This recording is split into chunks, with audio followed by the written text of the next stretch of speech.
اٹھانے پاک یہاں سے روز بدل دیتے ہیں.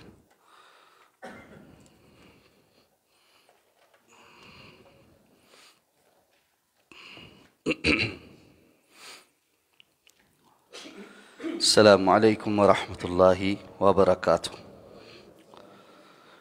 ان الحمد للہ رب العالمین والعاقبۃ للمتقین والصلاة والسلام علی سید الانبیاء والمرسلین نبینا محمد وعلی آلہ واصحابہ ومن تبعہم بإحسان الی یوم الدین. الحمد للہ الذی ہدانا لہذا وما کنا لنہتدی لولا ان ہدانا اللہ. رب اشرح لی صدری ویسر لی امری واحلل عقدۃ من لسانی یفقہوا قولی. اللہم انفعنا بما علمتنا وعلمنا ما ينفعنا وزدنا علما. اللہ تعالیٰ کے فضل و احسان سے سورہ النساء کی آیت نمبر 42 تک ہمارا سبق مکمل ہو چکا ہے اور آیت نمبر 43 انشاءاللہ آج ہم تلاوت کریں گے. اعوذ باللہ من الشیطان الرجیم.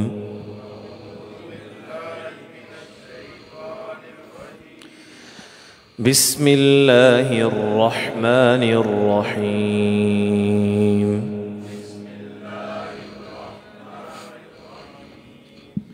يا أيها الذين آمنوا لا تقربوا الصلاة وأنتم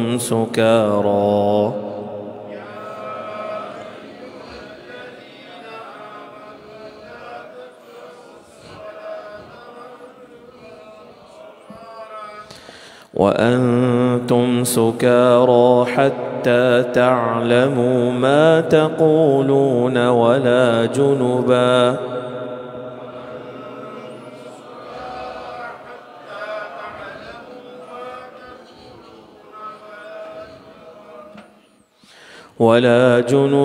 إلا عابري سبيل حتى تغتسلوا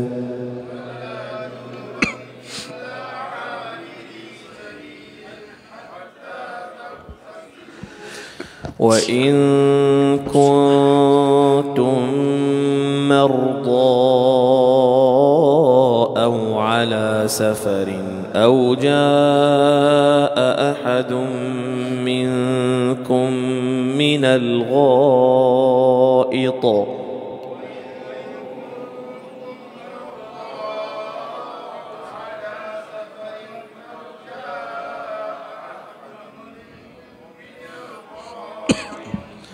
أو لامستم النساء فلم تجدوا ماء فتيمموا صعيدا طيبا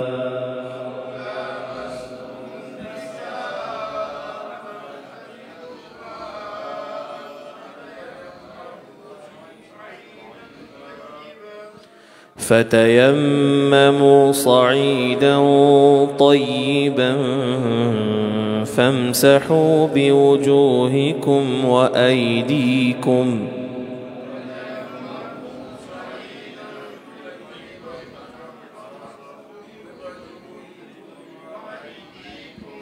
إن الله كان عفوا غفورا.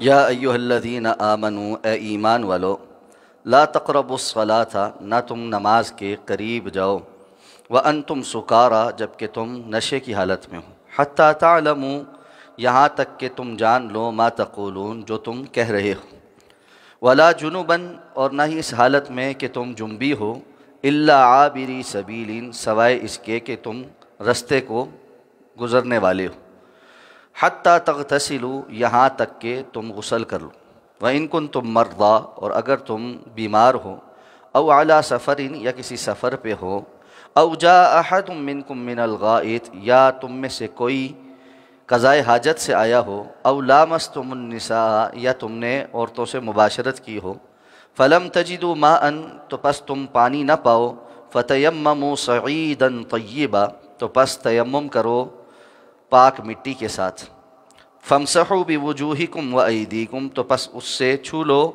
اپنے چہروں کو اور اپنے ہاتھوں کو ان اللہ کان عفوا غفورا، یقیناً اللہ تعالی ہمیشہ سے بہت زیادہ درگزر کرنے والے اور بخشش فرمانے والے۔ اللہ رب العزت نے چند احکامات بیان کرنے کے بعد اب معاشرتی زندگی میں نماز سے متعلقہ کچھ ایسی صورتحالوں کا ذکر کیا ہے جن کا عام لوگوں کو سامنا رہتا ہے۔ یہ آیہ مبارکہ اس وقت نازل ہوئی کہ جب ابھی شراب کی حرمت کا فیصلہ نہیں آیا تھا، اور ابھی صرف یہ بات ذکر ہوئی تھی کہ شراب کے نقصانات ہیں۔ تو اس دور میں کچھ صحابہ شراب نہیں پیتے تھے اور کچھ پیتے تھے۔ حضرت علی رضی اللہ تعالیٰ عنہ بیان فرماتے ہیں کہ حضرت عبد الرحمن ابن عوف رضی اللہ تعالیٰ عنہ نے ہماری دعوت کی، ہمیں کھانا کھلایا، اس کے بعد شراب بھی پیش ہوئی، تو ہم سب حاضرین نے شراب نوش کی۔ جس کے بعد نماز کا وقت ہوا تو ہم نماز کے لیے کھڑے ہوئے، حضرت علی رضی اللہ تعالیٰ عنہ نماز پڑھانے لگے، تو سورہ الکافرون کی تلاوت کی، تو اس میں آگے چل کے ایک آیہ مبارکہ غلط پڑھی، وَلَا أَنْتُمْ عَابِدُونَ مَا أَعْبُدُ وَلَا أَنَا عَابِدٌ مَا عَبَدتُّمْ وَلَا أَنْتُمْ عَابِدُونَ مَا أَعْبُدُ، اس میں وَلَا أَنَا عَابِدٌ مَا عَبَدتُّم کو یہ کہنے کے بجائے کہ نہ میں ان کی عبادت کرنے والا ہوں جن کی تم عبادت کرتے ہو، الفاظ یہ کہہ دیے کہ میں ان کی عبادت کرنے والا ہوں جن کی تم عبادت کرتے ہو۔ تو اس موقع پہ فرماتے ہیں کہ اللہ تعالیٰ نے یہ آیہ مبارکہ نازل فرمائی کہ نشے کی حالت میں جب پتہ نہیں ہے کہ کیا منہ سے کہہ رہے ہیں، اس کیفیت میں نماز کے قریب نہ جاؤ۔ اور ظاہر ہے یہ حکم اس وقت منسوخ ہو گیا جب شراب کی ساری حرمت کے احکامات آ گئے، اور اس وقت شراب مطلقاً حرام ہو گئی، تو ظاہر بات ہے جو چیز مطلقاً حرام ہو گئی اس کی کیفیت بھی انسان کے اوپر نہیں طاری ہو سکتی۔ تو اس اعتبار سے آیہ مبارکہ کا اتنا حصہ حکماً منسوخ ہے، تلاوتاً موجود ہے۔ یہ ناسخ اور منسوخ جو آیات ہیں ان میں سے وہ آیت ہے جو حکماً منسوخ ہے، یعنی اس کا حکم منسوخ ہو گیا ہے لیکن تلاوت اب بھی ہوتی ہے۔ معلوم ہے کہ منسوخ آیات کی بہت ساری قسمیں ہیں، جن میں سے بعض آیات ایسی ہیں جو حکماً موجود ہیں، تلاوتاً منسوخ ہو چکی، جیسے الشیخ والشیخۃ اذا زنیا فرجموہما البتۃ، یہ آیہ مبارکہ کہ شادی شدہ مرد اور عورت اگر زنا کریں تو ان کو سنگسار کر دو، حکماً موجود ہے، تلاوتاً منسوخ ہو چکی۔ تو یہاں پر یہ آیہ مبارکہ حکماً منسوخ ہے، تلاوتاً موجود ہے۔ اچھا، بعض لوگ یہ کہتے ہیں کہ یہ رجم والی آیت حکماً موجود ہے، تلاوتاً کیوں منسوخ کر دی گئی؟ تلاوتاً بھی پھر باقی رہنی چاہیے تھی۔ تو اللہ رب العزت کی حکمت ہے، اللہ تعالیٰ جس چیز کو جیسے چاہیں باقی رکھیں اور جیسے چاہیں باقی نہ رکھیں۔ اس آیت کے اس حصے پر تو سب کا اتفاق ہے نا کہ یہ حکماً منسوخ ہے، تلاوتاً موجود ہے، تو جو اعتراض وہاں کر رہے ہیں یہاں کیوں نہیں کر رہے؟ اگر یہ حکماً منسوخ ہے تو اللہ رب العزت اس کو تلاوتاً بھی منسوخ کر دیتے، اس کے الفاظ بھی باقی نہ رکھے جاتے۔ اس پر اتفاق ہے یہ حکماً منسوخ ہے لیکن تلاوتاً موجود ہے۔ تو جو چیز حکماً موجود ہے اور تلاوتاً منسوخ ہے اس پر حدیث پر اعتراض کرنے کے لیے اعتراض کیا جاتا ہے۔ تو یہ ایسی اپنی صرف مشگافی ہے، عقل استعمال کر کے اس کے تابع اپنے آپ کو کرنا اور کتاب و سنت کے اوپر طعن کرنا، وگرنہ اس کا اصل کچھ نہیں۔ اصل یہ ہے کہ ہر چیز جو اللہ اور اللہ کے رسول نے بتلائی ہے ہم اس پر ایمان لاتے ہیں۔ تو ناسخ اور منسوخ پر ایمان ہے۔ اللہ تعالیٰ نے قرآن میں فرما دیا ما ننسخ من آیت او ننسیہا نأتی بخیر منہا او مثلہا۔ تو مشرکین نے تو اور منافقین نے تو اس پر بھی اعتراض کر دیا تھا کہ یہ کیا بات ہوئی، اگر یہ کتاب اللہ کی طرف سے ہوتی تو اس کے اندر تو ناسخ منسوخ ہونا ہی نہیں چاہیے۔ اللہ رب العزت کو کون سی غلطی لگتی ہے کہ پہلے ایک حکم دیا اور بعد میں کوئی اور حکم دیا اور پہلے کو تبدیل کرنے کی ضرورت پڑ گئی؟ تو اگر عقلاً بات سوچی جائے تو یہ بات بھی ہے کہ اللہ رب العزت کو کیا ضرورت ہے کہ وہ کسی چیز کو پہلے بیان فرمائیں اور بعد میں پھر اس کو بدل دیں۔ اللہ رب العزت کو بدلنے کی ضرورت نہیں ہے۔ اللہ رب العزت لوگوں کے جو معاملات ہیں اور ان کی علمی کیپیسٹی کے مطابق، چونکہ دین بتدریج نازل ہو رہا ہے تو اس لیے اللہ تعالیٰ نے کچھ احکامات پہلے دیے، جب وہ جذب کرنے کی صلاحیت پیدا ہوگی تو پھر کچھ اور دیے گئے۔ تو ان میں سے بعض احکامات ایسے تھے کہ جن کو منسوخ کرنے کی ضرورت پڑی اور ان کی جگہ متبادل دینے کی ضرورت پڑی۔ ایسے ہی معاملہ عقل پرستوں کا تحویل قبلہ کے بارے میں بھی تھا۔ جب اللہ تعالیٰ نے بیت المقدس سے ہٹ کر مکۃ المکرمہ کی طرف رخ کر دیا تو کہنے لگے یہ عجیب بات ہے، عجیب دین ہے، جو پہلے نمازیں بیت المقدس کی طرف کر کے پڑھی ہیں ان کا کیا ہوگا؟ بھائی وہ بھی اللہ نے قبول کی، کیونکہ اس وقت اللہ کا حکم تھا وہاں رخ کر کے پڑھو، اب اللہ کا حکم ہے ادھر رخ کر کے پڑھو۔ کہنے لگے یہ تو رخ ہی بدلتے رہتے۔ تو اس قسم کی باتیں ہمیشہ سے اعتراض کرنے والے کرتے رہتے، تو آج کے دور میں بھی کرتے ہیں۔ جبکہ اصل بات کیا ہے، اللہ تعالیٰ اس طرح کی حکمتوں کی وجہ سے اہل ایمان کو ٹیسٹ کر لیتے کہ کون ہے جو اللہ کی بغیر چوں چرا کے مانے گا، اور کون ہے جو اگرچہ مگرچہ اور ٹیڑھ پن تلاش کرنے کی کوشش کرے گا۔ اسی لیے قرآن نے فرمایا نا کہ اللہ نے جو آیات نازل فرمائی ہیں ان میں سے جو محکم ہیں ہن ام الکتاب، وہ کتاب کا بڑا حصہ ہیں، وَأُخَرُ مُتَشَابِهَاتٌ، اور کچھ ہیں جو متشابہ بھی ہیں۔ تو بعض لوگ جن کے دلوں کے اندر ٹیڑھ ہے وہ اس کی تعویل تلاش کرتے ہیں، وَمَا يَعْلَمُ تَأْوِيلَهُ إِلَّا اللَّهُ، متشابہ کی تعویل تو اللہ کے سوا کوئی نہیں جانتا۔ وَالرَّاسِخُونَ فِي الْعِلْمِ، اور علم رسوخ رکھنے والے کیا کہتے ہیں کہ ہم سب پر ایمان لاتے، کل من عندی ربنا، ساری ہمارے رب کی طرف سے۔ اس لیے اس قسم کے جو اعتراضات ہیں اس میں پریشان ہونے کی ضرورت نہیں ہے۔ یہ اصل میں اللہ رب العزت کی حکمت ہوتی ہے جس کے ذریعے سے اللہ تعالیٰ اہل ایمان کو ٹیسٹ کر لیتے کہ کون ایمان میں پختہ ہے اور کون اگرچہ مگرچہ چونکہ چنانچہ، اور اس کے ذریعے سے راہ فرار اختیار کرتا ہے۔ تو آیہ مبارکہ کا اتنا حصہ حکماً منسوخ ہے، تلاوتاً موجود ہے۔ تو اب فرمایا حتی تعلموا ما تقولون، یہاں تک کہ تم جان لو کہ جو کچھ تم کہتے ہو۔ یعنی اس وقت حکم یہ تھا کہ اگر کسی نے یعنی شراب پی بھی لیے تو اس کو ایسا نشہ نہیں ہوا جس کی وجہ سے اس کی زبان پھسلنا شروع ہو جائے تو وہ تو نماز پڑھ سکتا ہے۔ جس کی زبان پھسلنا شروع ہو جائے وہ اس وقت تک نماز نہیں پڑھ سکتا جب تک کہ وہ ہوش حواس کے اندر نہ آ جائے۔ اسی کے ذیل میں بعض علماء نے یہ مسئلہ بھی بیان کیا ہے کہ رسول اللہ صلی اللہ علیہ وسلم نے بہت زیادہ نیند کے غلبے میں نماز پڑھنے سے منع فرمایا۔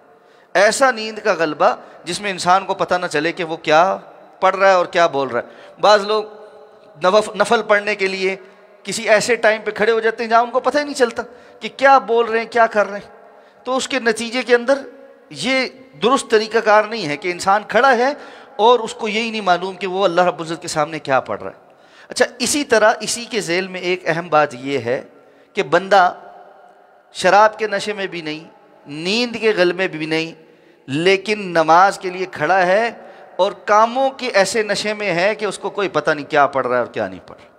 اس نے اپنے اوپر دنیا اتنی مسلط کی ہوئی ہے کہ سارا وقت اس کو پتہ ہی نہیں، بس کتنی رکعتیں پڑھ لیں پتہ نہیں۔ بعض لوگ آتے ہیں ہمارے پاس، نہیں ہمیں سمجھ نہیں آتی جی کتنی رکعتیں ہم نے پڑھی۔ بھائی آپ کو کوئی نسیان کا مرض ہے، کوئی بھول کا مرض ہے؟ بعض لوگ ہوتے ہیں جن کو بھول چوک لگتی ہے، تو کیا دنیا کے کسی معاملے میں بھی بھول چوک لگتی ہے؟ نہیں جی، دنیا کے کسی معاملے میں بھول چوک نہیں لگتی۔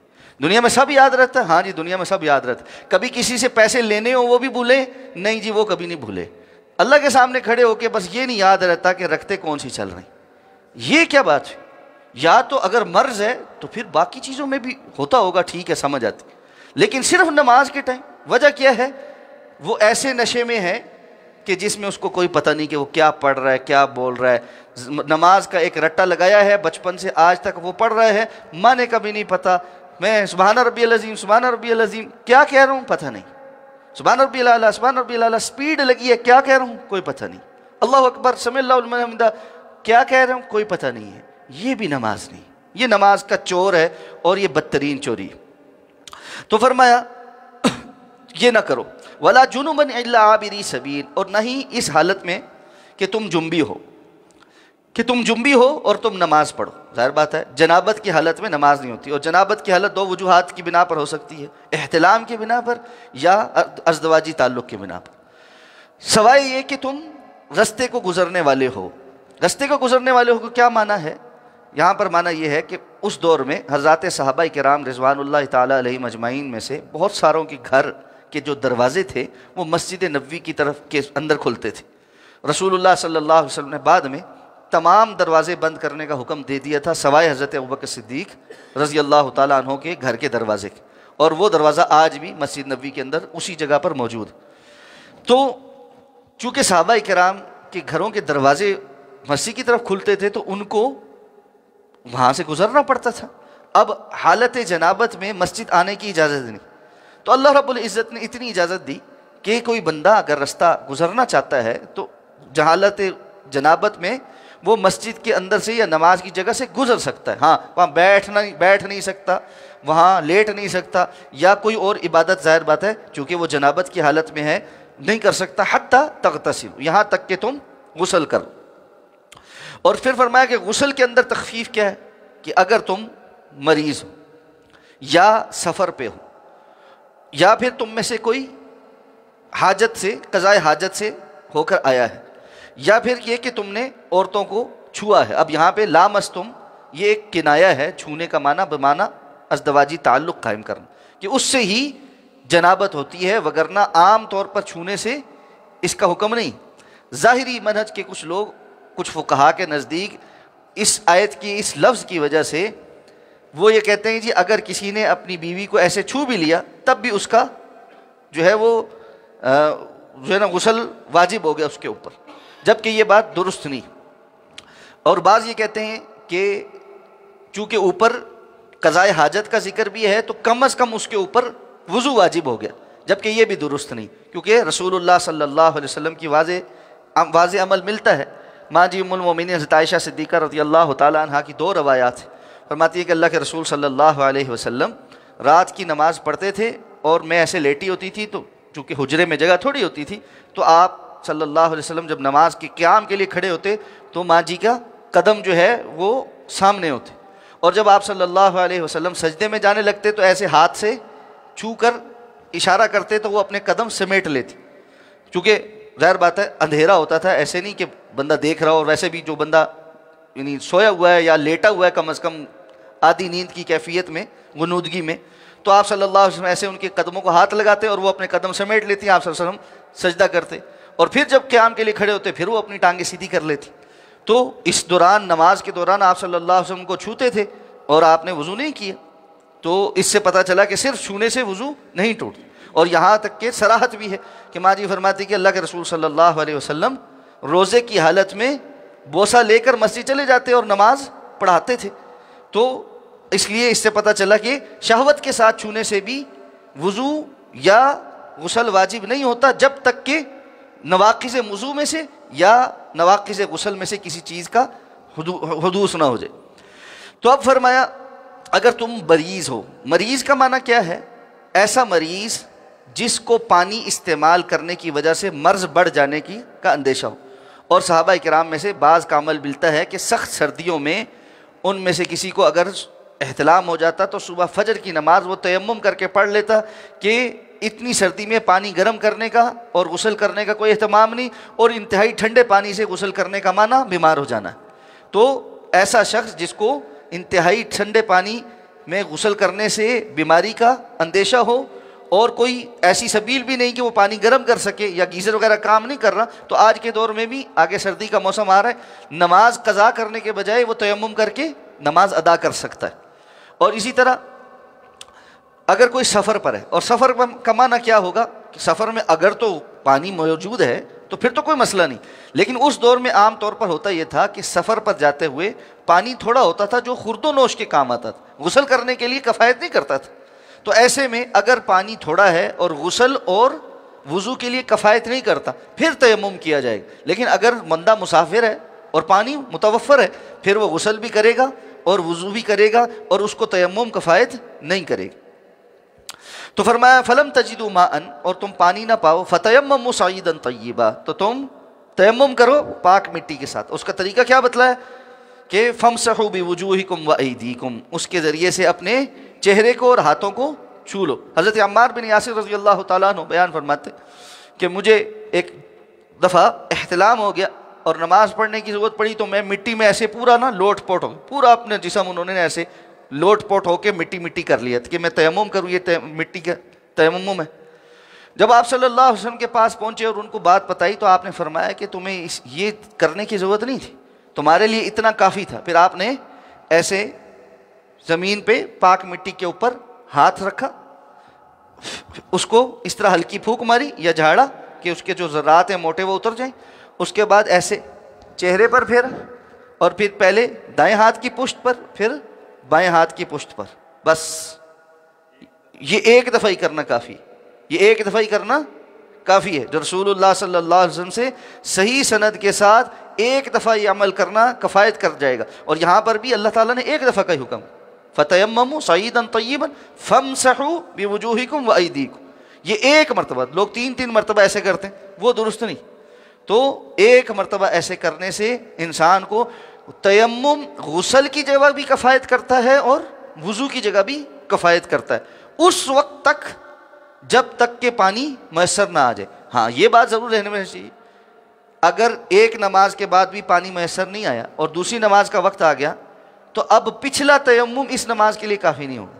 ہر نماز کے لیے نیا تیمم ہوگا, وضو کی طرح یا غسل کی طرح نہیں ہے کہ ایک دفعہ ہو گیا جب تک ٹوٹا نہیں تو کتنی ہی نمازیں بندہ پڑھ لے. نہ, تیمم کے معاملے میں تیمم ایک نماز کے لیے, اس کے بعد اگلی نماز تک اگر علت ختم ہو گئی ہے تو غسل یا وضو کرنا واجب ہو جائے گا, اور اگر علت برقرار ہے تو پھر نئے سرے سے دوبارہ تیمم کرنا ہوگا. فرمایا ان اللہ کان عفوا غفورا, اللہ ہمیشہ سے بہت درگزر کرنے والے اور معاف کرنے والے, یعنی انسانی عذر پر اللہ تعالیٰ پکڑ نہیں کرتے. اللہ تعالیٰ سمجھ کا عمل کرنے کی توفیق عطا فرما. سبحانک اللہم و بحمدک نشہد ان لا الہ الا انت نستغفرک و نتوب الیک. جی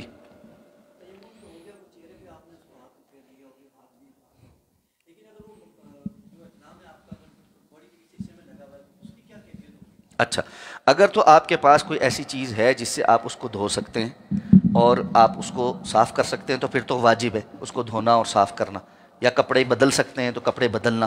لیکن اگر کوئی بندہ کسی ایسے سفر پہ ہے, ایسی جگہ پہ ہے, نہ دھونے کا کوئی انتظام ہے نہ کپڑے بدلنے کا کوئی انتظام ہے, تو وہ اسی طرح پڑے گا, پھر اسی طرح پڑے گا.